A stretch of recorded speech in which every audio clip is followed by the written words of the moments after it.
Crystal Palace, which has been a £2 million London landmark for more than 80 years, has gone. Crystal Palace FC were once demolished 9-0 by Liverpool, but in 1936 it was an enormous blaze which flattened the massive glass and iron construction, which had stood in the park since June 1854, when it was opened by Queen Victoria. When day came, the palace grounds presented a gruesome sight. Everywhere lay masses of charred and twisted debris. The Crystal Palace held cricket matches, 20 FA Cup finals and even dinosaurs, preempting Jurassic Park by 136 years. These model dinosaurs are still there today, unlike the Palace or Jurassic Park. In 1974, bakers took the line of yeast resistance by striking in a pay dispute. The baking companies claimed they offered a 66% pay rise to the £40 basic wage, but the bakers felt that they were taking the rise. A recently divorced Princess Diana spoke at the launch of homeless charity Centrepoint's initiative to reduce the number of homeless young people. Children as young as 11 have called on Centrepoint this year. Money is not the heart of the matter.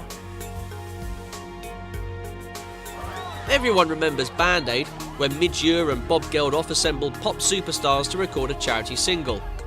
Not many people remember that in 1989, Bros, Technotronic and D-Mob, along with chart pixie Kylie Minogue and mega heartthrob Jason Donovan, gathered together for Band Aid 2, the least sung version of the single.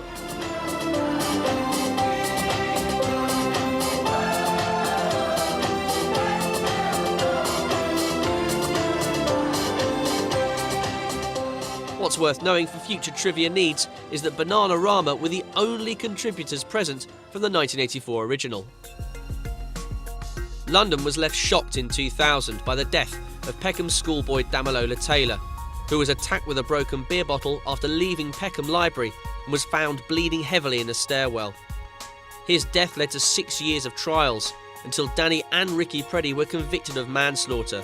Taylor's death believed to be down to Danny Preddy wanting his silver puffer jacket.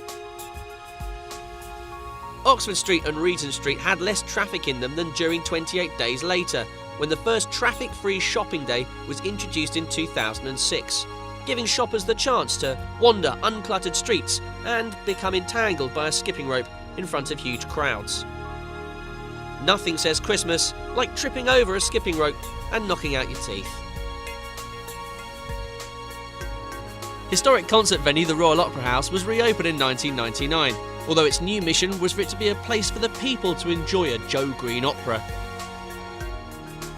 This new, inclusive, less elitist approach was marked by a night for former Prime Ministers and the royal family, including Queen Elizabeth, Princess Margaret and the Queen Mother, although non-Royal Opera fans were allowed to queue for free tickets to the first concert. A pea souper so thick you couldn't see a bowl of pea soup in front of you descended onto the capital in 1952, one with fatal effects. Smog was no stranger to the city, but this toxic curtain caused the death of at least 4,000 people, resulted in widespread breathing problems, and was even reported to have asphyxiated cows at Smithfield. The air itself was poison. Each day of the smog, 140 tonnes of hydrochloric acid and 800 tonnes of sulphuric acid were gliding through the city streets. While the air quality in London has improved, it still remains at times problematic.